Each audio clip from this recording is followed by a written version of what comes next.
who's yapping, but Christmas is such a great reminder that we still have some sense of traditional values. They tried to psy-up us for a long time and say happy holidays and happy Kwanzaa, but nobody celebrates Kwanzaa. People enjoy the Christmas trees and the lights and the time that everybody gets to spend with their family. It's an excuse. My favorite semblance of the return to normalcy is how openly we can say that there are only two genders now. For a long time, that was one of the most homophobic, transphobic, problematic statements you could possibly make. Luckily, it's been drilled back into the subconscious and we can accept what we all know. My number one pet peeve with social media is the short-term memory loss we have. Just 2 years ago, saying this would get you banned on Twitch. Luckily, we are finally moving past the emotional politics. The best example is the psyop of Luigi Mangione, wearing an orange jumpsuit in New York City next to the mayor and 13 SWAT team members all at once. The Mangione orange. They had his picture up in gay nightclubs in Bushwick. That murderous Italian is the perfect example of leftist politics. In 1 week, the discourse went from maybe the CIA is trying to trick us to how hot is this guy, which shows exactly how leftist politics are dominated by women and gays.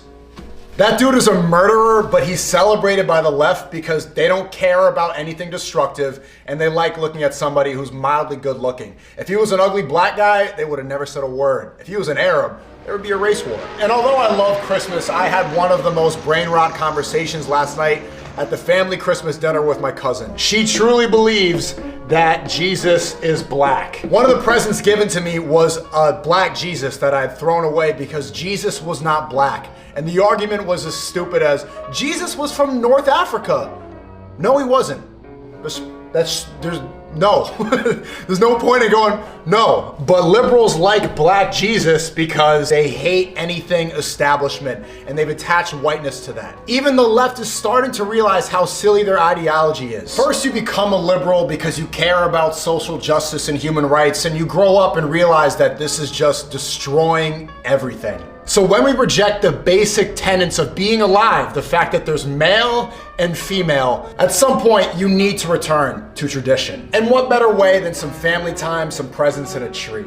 We don't say it because we're homophobic and transphobic. We say it because we love everyone. Merry Christmas. There's only Mr. Claus and Mrs. Claus.